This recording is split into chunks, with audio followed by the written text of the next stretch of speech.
Porque nada hay oculto que no haya de ser manifestado, ni escondido que no haya de salir a luz. Estas palabras, tan misteriosas como directas, se encuentran en el Evangelio de Marcos y nos llevan a un punto central en la enseñanza de Jesús: el mundo visible y el invisible están más conectados de lo que imaginamos. Esta frase no es solo una advertencia, es una llave que abre puertas profundas en el conocimiento bíblico. Hoy quiero compartir una primera gran verdad que permanece escondida a plena vista, en las propias palabras de la Biblia. Vamos a desentrañarla, paso a paso, para ver un aspecto que casi nadie comenta, un aspecto que incluso puede cambiar la forma en que vemos nuestra relación con Dios. Desde la primera página del Génesis hasta el último versículo del Apocalipsis, hay un tema recurrente: el conocimiento oculto que solo puede entenderse a través de la búsqueda sincera. Pero, ¿por qué está escondido este conocimiento? Porque, en la antigüedad, la Biblia no solo era un texto sagrado, sino un conjunto de enseñanzas reservadas para quienes se comprometían en su búsqueda espiritual. Dios, según el texto bíblico, no entrega sus secretos a cualquiera, los entrega a quienes realmente se sumergen en la verdad, quienes buscan entender su propósito y los misterios que sostienen su palabra. Es por esto que se dice que las Escrituras contienen leche para los niños espirituales y carne para los maduros. Esta primera verdad que quiero compartir contigo es precisamente la idea de la revelación en capas. A menudo pensamos en la Biblia como un libro sencillo, accesible a todos, y es cierto en parte: cualquiera puede abrir la Biblia y leerla, y recibirá algo de valor. Pero, a medida que la lees una y otra vez, descubres que lo que al principio parecía claro y sencillo esconde algo mucho más profundo. Esto se debe a que la Biblia fue escrita de tal forma que se adapta al nivel de comprensión de cada lector. Para unos es solo historia, para otros, poesía, y para otros, una guía de vida. Pero para los que se adentran en sus palabras, es un misterio continuo que parece revelarse en fragmentos a quienes lo buscan con dedicación. Por eso, esta primera gran verdad es entender que la Biblia tiene niveles. En un primer nivel, encuentras historias, enseñanzas morales y proverbios. Pero hay un segundo nivel, uno en el cual los mismos personajes bíblicos y las situaciones representan conceptos mucho más elevados. Este segundo nivel te lleva a ver personajes como Adán, Noé, Moisés, David, y aun Jesús no solo como figuras históricas, sino como símbolos de algo mucho más profundo, cada uno representando diferentes aspectos de la relación entre Dios y el ser humano. Cuando Jesús decía que nada oculto permanecería oculto, no se refería solo a actos o comportamientos humanos, también se refería al conocimiento espiritual, ese conocimiento que solo es accesible a quienes buscan en la Biblia algo más que instrucciones y lecciones morales. Por eso, cada vez que se menciona un secreto en la Biblia, no se trata de un secreto por el simple hecho de ocultarse. En cambio, es un conocimiento que requiere compromiso y entrega para ser descubierto. Jesús, cuando hablaba en parábolas, también lo hacía de forma intencional. En sus palabras está la clave: aquellos que tienen oídos para oír, que están realmente buscando, entenderán. Esto es porque la Biblia no es solo un libro histórico, es un mapa espiritual. Sus historias representan más que lo literal, y entenderlas en profundidad implica mirar más allá del texto, ver la Biblia como un símbolo de la conexión entre Dios y la humanidad. Esta primera verdad, entonces, es reconocer que, aunque parezca que todo está a simple vista, hay más, mucho más, que solo se revela a quienes buscan en espíritu y verdad. Esta revelación en capas de la Biblia no es una limitación del texto, sino un diseño divino que pone a prueba nuestra voluntad de acercarnos a Dios. Y, aunque muchos leen la Biblia toda su vida sin darse cuenta de esto, otros, tras años de búsqueda, descubren que cada historia es solo el comienzo de algo mucho más grande. Hay un concepto en la Biblia que pocos llegan a comprender en su verdadera magnitud: el poder del conocimiento escondido. Muchos, al leer las Escrituras, buscan verdades concretas y directas, respuestas rápidas a las preguntas cotidianas, y, sin embargo, pasan por alto lo que hay entre líneas, ese conocimiento sutil que Dios parece haber escondido para que solo unos pocos lo encuentren. ¿Por qué lo haría? Porque, al parecer, este conocimiento no es para los que buscan solo respuestas inmediatas, sino para los que están dispuestos a enfrentar preguntas profundas y caminar un sendero de descubrimiento. Piensa en los antiguos patriarcas, en los profetas, en los discípulos de Jesús. Todos ellos eran buscadores, personas que dedicaron su vida a conocer los misterios de Dios. Para ellos, la búsqueda del conocimiento espiritual era una misión de vida. Y no es que ellos tuvieran privilegios especiales, es que cada uno de ellos aceptó la responsabilidad de buscar más allá de lo evidente. Moisés, por ejemplo, no solo liberó a su pueblo, él fue a lo profundo de la montaña, en completa soledad, en búsqueda de una revelación que cambiaría la historia. David, en sus salmos, constantemente clama por la sabiduría escondida, porque entiende que hay cosas que solo pueden ser reveladas a través de la comunión directa con Dios. El conocimiento escondido en la Biblia actúa como un filtro.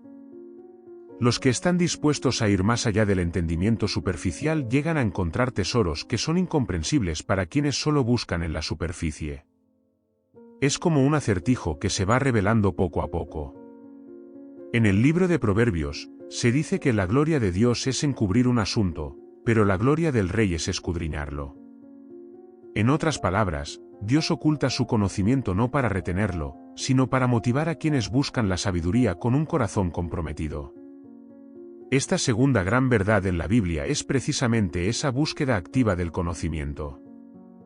La Biblia no se presenta como un libro ordinario, sus palabras están diseñadas para despertar algo en nuestro interior, algo que va más allá de la lógica humana. Este conocimiento oculto no es conocimiento secreto en el sentido mundano, es una revelación que transforma a quien la encuentra, porque va directo al espíritu. Los antiguos lo sabían, y por eso, en lugar de simplemente leer, meditaban en las Escrituras, dedicaban días a contemplar un solo versículo, una sola frase. Comprendían que detrás de cada palabra había capas de significado que solo se revelarían a través de una conexión profunda con Dios. En este proceso de búsqueda, el texto bíblico comienza a funcionar como un espejo. Los lectores no solo buscan la verdad de Dios, también se enfrentan a sus propias dudas, a sus propios temores y a su capacidad de rendirse a la voluntad divina. Este conocimiento oculto nos desafía, porque no se trata solo de aprender algo nuevo, sino de transformarnos, de desprendernos de lo superficial y acercarnos a una comprensión espiritual. Por eso, los que buscan estas verdades ocultas en la Biblia suelen experimentar un cambio interno. Lo que se revela no es únicamente información, es sabiduría que se integra en la propia vida y cambia la forma en que vemos el mundo. Las parábolas de Jesús, en este sentido, son un ejemplo perfecto de cómo este conocimiento oculto funciona. En sus enseñanzas, Jesús nunca daba respuestas evidentes, en cambio, planteaba historias que, para los que querían entenderlas, se convertían en fuente inagotable de aprendizaje. Aquellos que buscaban sin cesar, aquellos que no se conformaban con lo que parecía ser la lección superficial, hallaban en cada parábola un mensaje directo al alma, un mensaje que les permitía ver con mayor claridad la realidad espiritual. Este es el propósito del conocimiento escondido en la Biblia, despertar a las almas dormidas, provocar en nosotros un deseo profundo de entender el propósito de nuestra vida y nuestra relación con Dios. Dios no busca esconderse de nosotros, sino acercarnos a Él a través de un proceso que requiere esfuerzo y dedicación. A medida que ahondamos en este conocimiento, descubrimos que cada uno de nosotros tiene una capacidad espiritual que solo se activa cuando nos entregamos a esta búsqueda. Así, la Biblia se convierte en una guía personal hacia un conocimiento que es tanto un destino como un viaje. Para comprender la tercera verdad, es esencial profundizar en el simbolismo que la Biblia utiliza para transmitir mensajes que van más allá de lo literal. Desde el Génesis, el uso de imágenes y símbolos juega un papel crucial en revelar misterios de la existencia humana, de la naturaleza de Dios y de nuestro propósito en el mundo. Sin embargo, no todos los símbolos son evidentes, y muchos de ellos solo adquieren un significado completo cuando los comprendemos en contexto. Pensemos en el árbol del conocimiento del bien y del mal en el jardín del Edén. La historia parece simple, un árbol prohibido, una serpiente, un fruto y una desobediencia. Pero, cuando miramos con mayor atención, surge una pregunta: ¿Por qué Dios permitiría que este árbol estuviera al alcance de Adán y Eva si sabía que representaba una tentación? Este relato es uno de los símbolos más poderosos en toda la Biblia, porque lo que realmente estaba en juego no era un simple acto de obediencia o desobediencia, sino la decisión de la humanidad de elegir entre la vida y el conocimiento. Este árbol representa algo profundo en nuestra relación con Dios, el poder de la elección y la posibilidad de discernir, de buscar activamente el bien o de sucumbir al mal. Es la primera señal de que Dios no nos hizo autómatas, nos dio la capacidad de cuestionar, de descubrir, de dudar, y con ello, de buscar la verdad. A lo largo de las Escrituras, otros símbolos como la luz y las tinieblas, la semilla y el campo, el agua viva, el pan del cielo, la vid y las ramas, nos muestran que los mensajes bíblicos están entrelazados con la naturaleza y con conceptos cotidianos que esconden un significado mucho más profundo. La luz, por ejemplo, no es simplemente un fenómeno físico, sino la representación de la verdad, de la claridad espiritual, de aquello que disipa las tinieblas de la ignorancia y la confusión. Cuando Jesús se refiere a sí mismo como la luz del mundo, no está hablando solo de ofrecer una guía moral, se presenta como la llave para abrir el entendimiento espiritual, un faro que muestra el camino a la vida eterna. La tercera gran verdad oculta en la Biblia es, por tanto, la importancia de entender el simbolismo bíblico y de usarlo como una herramienta para descubrir su mensaje profundo. Los profetas, los patriarcas y hasta Jesús mismo hablaban en términos que solo quienes se sumergieran en estos símbolos podían comprender en plenitud. Por eso Jesús enseñaba en parábolas y usaba comparaciones tan ricas en simbolismo, no todos estarían dispuestos a escuchar o a buscar el verdadero significado detrás de sus palabras. Solo aquellos con ojos para ver y oídos para oír, comprenderían su mensaje completo. El simbolismo bíblico no es meramente decorativo, es una puerta hacia un conocimiento oculto que transforma la percepción del lector. Tomemos, por ejemplo, la imagen de las aguas vivas. Cuando Jesús se refiere a sí mismo como agua viva, nos está mostrando que Él es la fuente de la renovación, de la purificación, y de la vida misma. Aquellos que entienden esta imagen no lo ven solo como una metáfora, entienden que el agua viva simboliza un poder transformador que, al beberlo espiritualmente, renueva por completo el ser interior. Este simbolismo del agua está presente desde los primeros relatos del Génesis, donde el Espíritu de Dios se movía sobre la faz de las aguas, hasta el Apocalipsis, donde un río de agua de vida fluye desde el trono de Dios. Esto nos recuerda que la Biblia está construida sobre un lenguaje en capas, donde el mismo símbolo reaparece para reforzar una idea espiritual clave, el poder de la vida que proviene de Dios. Al entender esta tercera verdad, aprendemos que la Biblia está estructurada para darnos mensajes poderosos a través de símbolos que no están destinados a ser interpretados de una sola manera. Cada uno de nosotros puede encontrar un mensaje diferente en ellos, dependiendo de nuestras experiencias, de nuestra etapa en la vida, y de nuestra relación con Dios. En los símbolos, Dios nos ofrece algo dinámico y vivo, que se revela en función de nuestro propio crecimiento espiritual. La Biblia, entonces, se convierte en un espejo de nuestro viaje personal y espiritual. Sus símbolos son, en muchos sentidos, mapas que nos guían en ese viaje. Y es aquí donde muchos se pierden. Al ver la Biblia como una simple colección de normas o historias, pierden el inmenso poder de transformación que reside en estos símbolos. Aquel que busca solo lo literal en las Escrituras corre el riesgo de perder el significado de estos mensajes profundos, porque los símbolos requieren introspección y reflexión. A través de esta tercera verdad, el simbolismo, descubrimos que la Biblia es un lenguaje vivo, un puente entre lo humano y lo divino, y que su mensaje se vuelve tan amplio y tan profundo como la dedicación que le demos. Cada símbolo es una puerta abierta hacia una verdad que espera ser descubierta por quienes tengan el valor y la perseverancia de buscar. Otra gran verdad oculta en la Biblia es el concepto de las dos realidades, el mundo visible y el mundo invisible, dos esferas de existencia que conviven y se influyen mutuamente en cada paso de nuestra vida. La Biblia no es solo una guía para el mundo físico, también nos muestra, en sus páginas, la presencia constante de una dimensión espiritual que coexiste y se entrelaza con la realidad que percibimos a diario. Esta dualidad, aunque en la superficie parece sencilla, encierra uno de los secretos más profundos sobre cómo debemos ver y comprender la vida. Desde el primer versículo del Génesis, en el que se nos dice que en el principio creó Dios los cielos y la tierra, queda claro que el concepto de cielos implica algo mucho más amplio que un simple espacio físico. A lo largo de las Escrituras, el término cielos simboliza la dimensión espiritual, mientras que tierra representa la realidad material. Estas dos dimensiones no solo están separadas, sino que están interconectadas, lo que sucede en una afecta a la otra. Y es en esa conexión que muchos encuentran los misterios más complejos, las preguntas que solo pueden responderse con una perspectiva de fe y entendimiento espiritual. La Biblia nos revela en varios momentos que lo que no se ve es tan real y tan importante como lo que está a plena vista. Las historias de los profetas, por ejemplo, están llenas de encuentros con seres angelicales, visiones de un mundo espiritual que opera en paralelo al nuestro.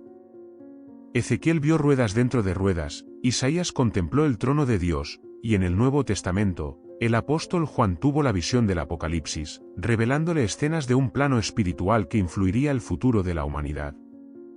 Todas estas experiencias no son simples relatos de sucesos, sino ventanas hacia una realidad que existe al mismo tiempo que la nuestra y con la cual tenemos una conexión profunda, aunque invisible. Esta verdad de las dos realidades tiene implicaciones directas en nuestra vida cotidiana. En Efesios, el apóstol Pablo explica que nuestra lucha no es contra sangre y carne, sino contra principados, contra potestades, contra los gobernadores de las tinieblas de este siglo, contra huestes espirituales de maldad en las regiones celestes. En otras palabras, nuestra vida espiritual no solo se limita a lo que vemos y experimentamos en el mundo físico, estamos constantemente en un campo de batalla donde fuerzas invisibles, tanto de luz como de oscuridad, influyen en nuestras decisiones, en nuestros pensamientos, e incluso en nuestras emociones. Es un recordatorio de que el bienestar espiritual no depende únicamente de actos externos, sino de una conciencia de esta realidad espiritual y de la necesidad de mantenernos en contacto constante con lo divino. Comprender esta dualidad nos invita a una relación más activa con lo espiritual, una relación que requiere más que simplemente cumplir con rituales religiosos. Jesús mismo enseñó sobre esta realidad invisible y nos recordó su importancia cuando dijo: «El reino de Dios está en medio de vosotros». Con esta frase, deja claro que la dimensión espiritual no es algo lejano, sino algo presente y accesible para aquellos que tienen el deseo y el compromiso de descubrirla. Aquí, el reino de Dios no se refiere a un lugar físico, sino a una presencia, a una realidad que puede experimentarse a través de la fe y que transforma nuestra percepción de la vida. Muchos malinterpretan esta dualidad como una separación absoluta, como si la realidad física y la espiritual fuesen mundos distantes que no se tocan.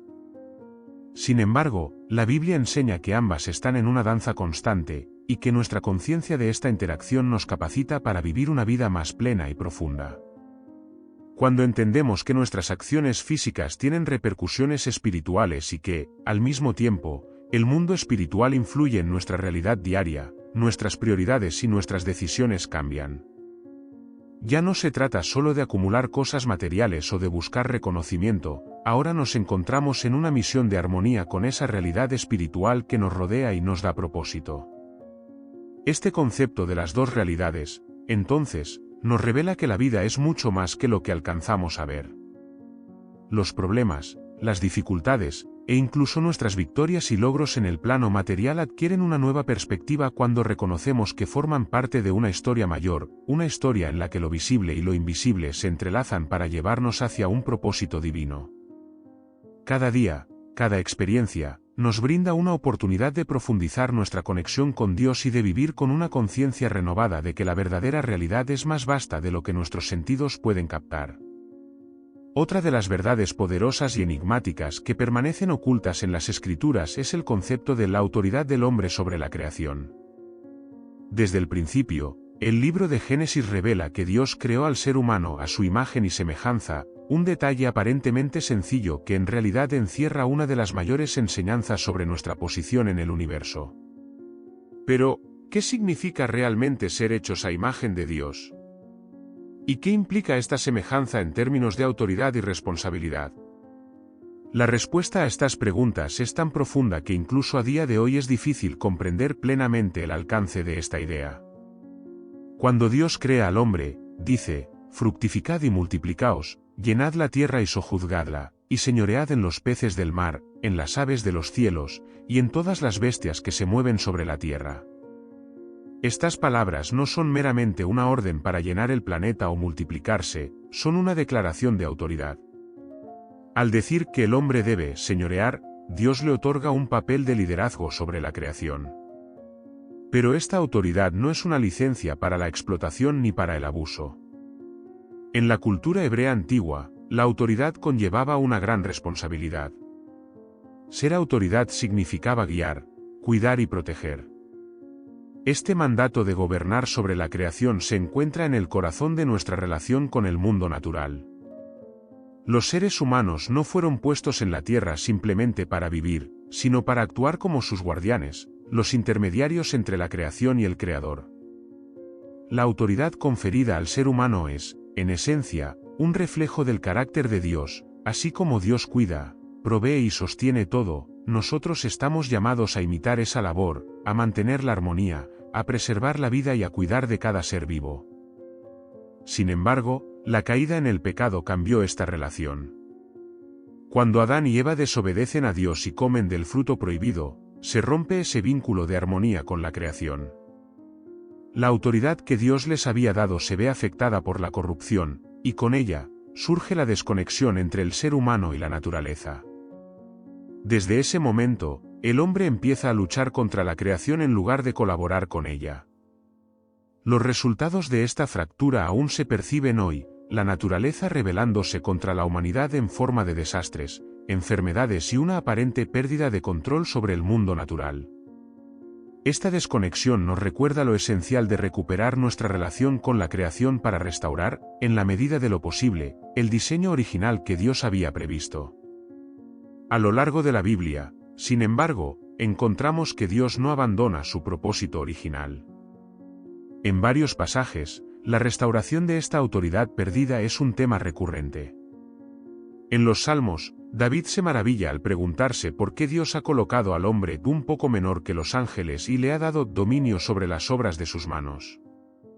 Este dominio no es un derecho sin condiciones, es un llamado a retomar nuestro rol como cuidadores de la creación, y hacerlo en comunión con Dios.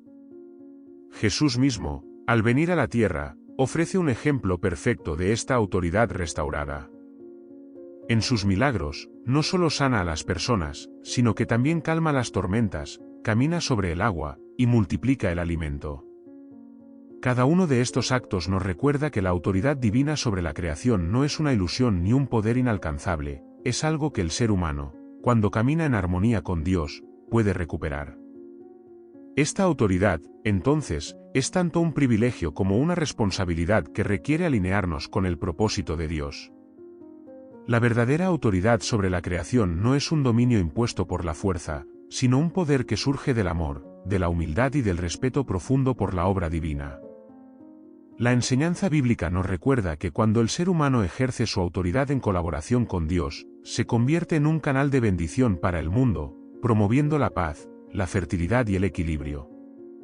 Pero cuando actúa por ambición o egoísmo, esa autoridad se distorsiona y trae consigo caos, destrucción y sufrimiento.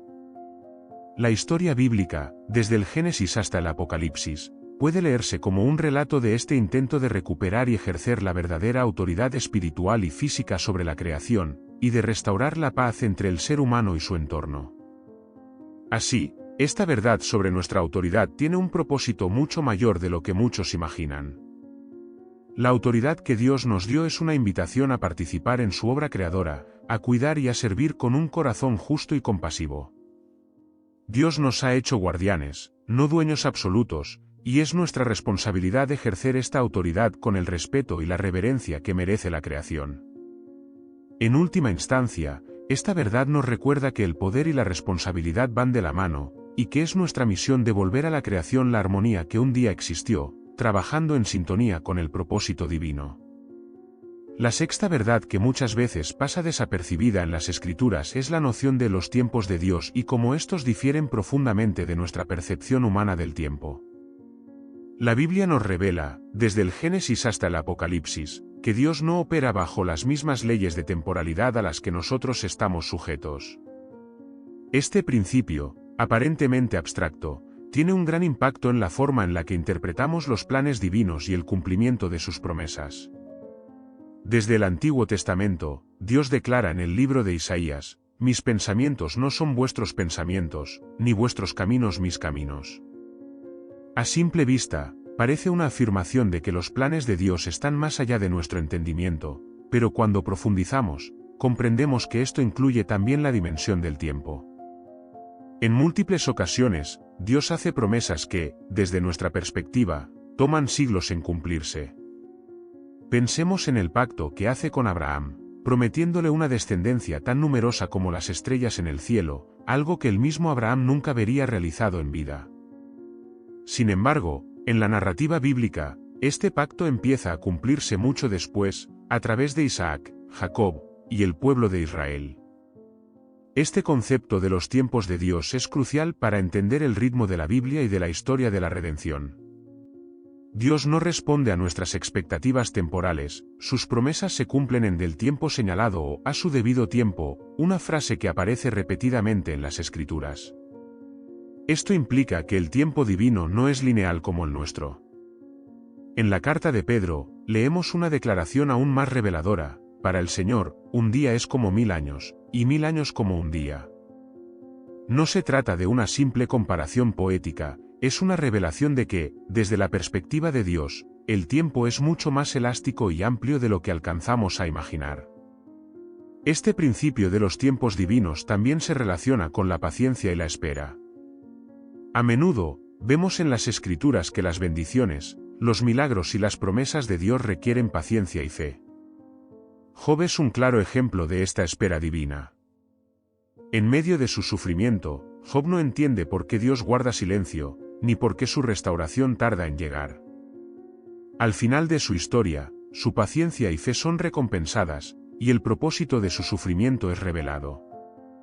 De una manera similar, el pueblo de Israel esperó durante siglos la llegada del Mesías. Muchos murieron sin ver cumplida esa promesa, pero esa espera, esos siglos de expectativa, formaban parte del plan de Dios. Otra muestra de esta verdad se encuentra en el concepto de kairos, una palabra griega que aparece en el Nuevo Testamento y que significa momento oportuno o tiempo de Dios. El kairos no es cualquier momento en el tiempo, sino un instante designado en el cual Dios interviene de manera decisiva en la historia. Uno de los kairos más significativos ocurre con la llegada de Jesús, pues se presenta como el momento culminante en la historia de la redención. Pablo lo explica en Gálatas: «Pero cuando vino el cumplimiento del tiempo, Dios envió a su Hijo». Esto nos recuerda que Dios prepara y actúa en momentos específicos, incluso si nosotros no comprendemos por qué debemos esperar o por qué los tiempos parecen tan largos. Cada espera y cada momento en la Biblia, desde la creación hasta la promesa del nuevo cielo y la nueva tierra, están coordinados en esta sincronía divina. Este entendimiento transforma nuestra perspectiva en situaciones de dificultad y nos invita a ver cada etapa de espera no como una pausa o un vacío, sino como una parte esencial de la obra de Dios en nuestras vidas. Lo que para nosotros puede parecer una demora o incluso una falta de respuesta, en realidad puede ser parte de un kairos que se manifiesta cuando estamos listos para recibir aquello que Dios tiene preparado. Este tiempo divino es, entonces, una invitación a confiar y a aprender, a reconocer que no todo puede forzarse o acelerarse. La historia de la Biblia es un testimonio de cómo el tiempo de Dios desafía las expectativas humanas, y de cómo este tiempo siempre revela la gloria de Dios de maneras inesperadas. Comprender los tiempos de Dios nos ayuda a vivir con una esperanza constante, confiando en que cada proceso de espera tiene un propósito más allá de nuestro entendimiento inmediato. Nos invita a mirar hacia el horizonte con fe, a no desesperarnos cuando las promesas parecen tardar en cumplirse, y a recordar que la historia, en las manos de Dios, sigue un curso perfecto. Esta verdad, en última instancia, nos permite vivir con paciencia y con la certeza de que, aunque los tiempos de Dios no coincidan con los nuestros, siempre terminan por revelar su fidelidad y su amor, manifestándose en el momento exacto en el que más los necesitamos. Otra verdad fundamental y enigmática que encontramos en las Escrituras es el poder de las palabras y cómo estás, según la Biblia, tienen una fuerza creativa, capaz de influir en la realidad. Este concepto se introduce desde el primer versículo de la Biblia, y dijo Dios, sea la luz, y fue la luz. Aquí se revela que Dios crea el universo con palabras. Él no forma la luz con las manos, ni emplea materiales preexistentes, en cambio, habla, y con esa palabra trae a la existencia todo lo que conocemos. Este acto de creación a través de la palabra establece un principio esencial: las palabras no son simplemente sonidos o símbolos. En la perspectiva bíblica, tienen un poder que va más allá de lo que nuestros sentidos pueden percibir. La conexión entre palabras y poder aparece una y otra vez a lo largo de las Escrituras. En el libro de Proverbios, se nos dice, la muerte y la vida están en poder de la lengua. Esta afirmación subraya la capacidad que tienen nuestras palabras para construir o destruir, para sembrar esperanza o desatar tristeza. Las palabras que decimos no son neutras, están cargadas de energía y pueden causar un impacto profundo en quienes las escuchan. Las palabras son como semillas que sembramos en el corazón de los demás, y de esas semillas pueden brotar tanto bendiciones como maldiciones. El Nuevo Testamento también enfatiza el poder de las palabras. Jesús mismo instruye a sus discípulos a ser conscientes de lo que dicen y enseña que de la abundancia del corazón habla la boca. Este mensaje sugiere que nuestras palabras son una manifestación de lo que llevamos dentro. Son reflejos de nuestros pensamientos y emociones, y, en muchos casos, tienen el potencial de crear realidades. Jesús incluso va más allá al explicar que nuestras palabras nos justifican o nos condenan, y habla de una palabra de fe que tiene el poder de mover montañas, es decir, de transformar situaciones imposibles. En este sentido, no se trata solo de hablar positivamente, sino de entender que el lenguaje que usamos tiene implicaciones espirituales y materiales. Para entender este poder con mayor profundidad, podemos mirar el concepto bíblico de bendición y maldición. En el mundo antiguo, una bendición no era un simple deseo de prosperidad, ni una maldición era solo una expresión de enojo. Ambas representaban realidades que se manifestaban al ser pronunciadas. Los patriarcas bendecían a sus hijos como un acto sagrado que marcaba sus vidas. Así, cuando Isaac bendijo a Jacob en lugar de Esaú, esa palabra no podía revertirse, como si hubiese sido grabada en piedra. Este poder de las palabras tiene un impacto profundo en la historia bíblica, mostrando cómo una declaración puede alterar el destino de personas, familias e incluso naciones enteras. En la enseñanza de Jesús, se extiende esta idea hacia la importancia de la palabra en la oración y la fe. Cuando Jesús enseña sobre la oración, habla de pedir con convicción, de decir hágase tu voluntad y de la certeza que acompaña a una fe que se expresa con palabras. Nos recuerda que la oración, lejos de ser un acto automático, es una proclamación activa en la que las palabras que usamos se vuelven un puente entre el cielo y la tierra. Esta dinámica de pedir con palabras de fe nos muestra que el acto de hablar a Dios, y de declararle nuestras peticiones, es más que un ritual, es una herramienta que tiene el potencial de cambiar tanto nuestro interior como nuestra realidad externa. Este poder creativo de las palabras no es exclusivo de Dios o de figuras especiales en la Biblia, es una capacidad que se nos ha otorgado. La Biblia muestra que el ser humano, hecho a imagen y semejanza de Dios, comparte esta habilidad de influir en el mundo a través de lo que declara. En el libro de Santiago, se compara la lengua con un pequeño fuego que puede incendiar un gran bosque, o con un timón que dirige un enorme barco. La metáfora es clara: aunque nuestra lengua es pequeña, tiene un efecto desproporcionado en nuestras vidas y en el entorno. La revelación bíblica sobre las palabras, entonces, no es simplemente un llamado a hablar de forma educada o positiva. Es una invitación a comprender la responsabilidad que tenemos con cada palabra que pronunciamos. Así como Dios utilizó palabras para crear el universo, nosotros somos llamados a ser conscientes de que nuestras palabras también tienen un impacto en la creación que nos rodea. El poder de la palabra implica un llamado a reflexionar antes de hablar, a entender que cada palabra es una herramienta poderosa que puede construir paz, edificar vidas, sembrar amor o, por el contrario, traer caos y destrucción. Este principio de la Biblia nos invita a considerar el lenguaje no solo como un medio de comunicación, sino como un don sagrado. Nos recuerda que cada vez que hablamos estamos ejerciendo una influencia sobre el mundo, y que esa influencia debería ser una fuerza que traiga luz y vida.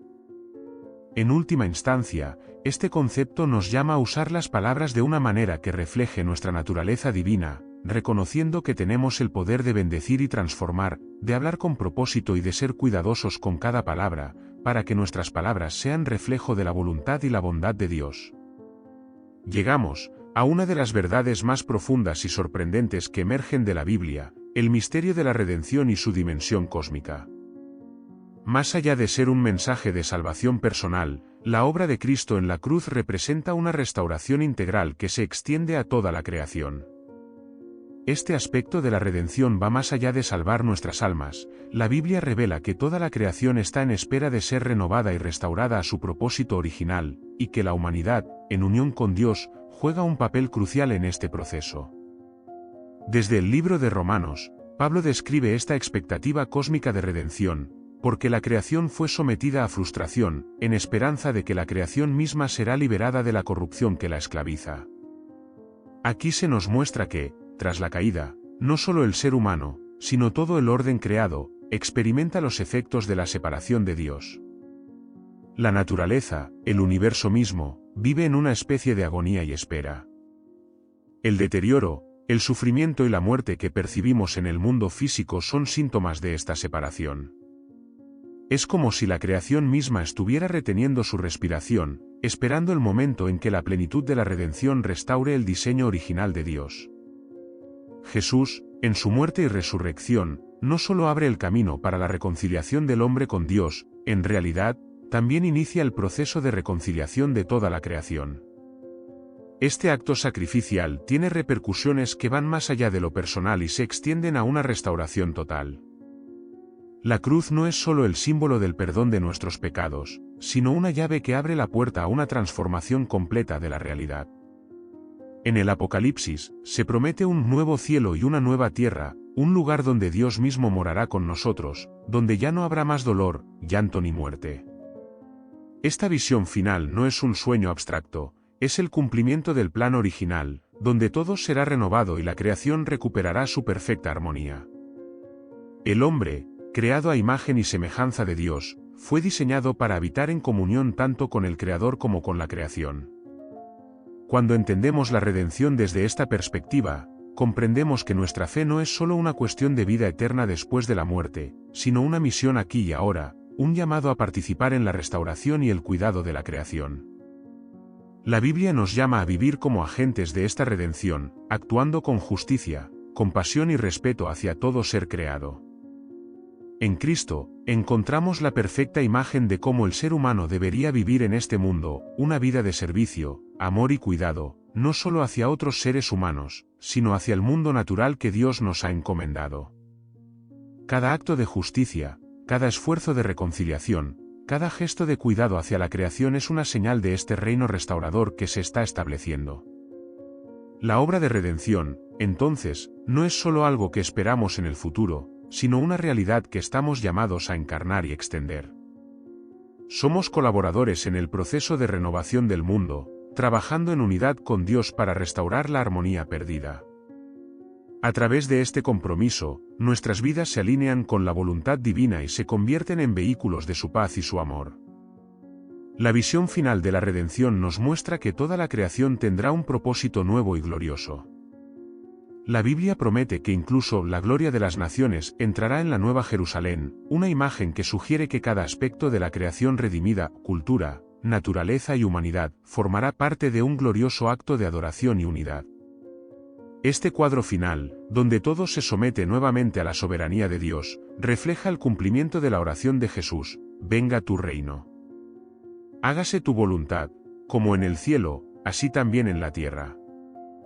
No es solo un cambio espiritual, es una transformación que abarca todo, restaurando el equilibrio y la paz en todos los niveles de la creación.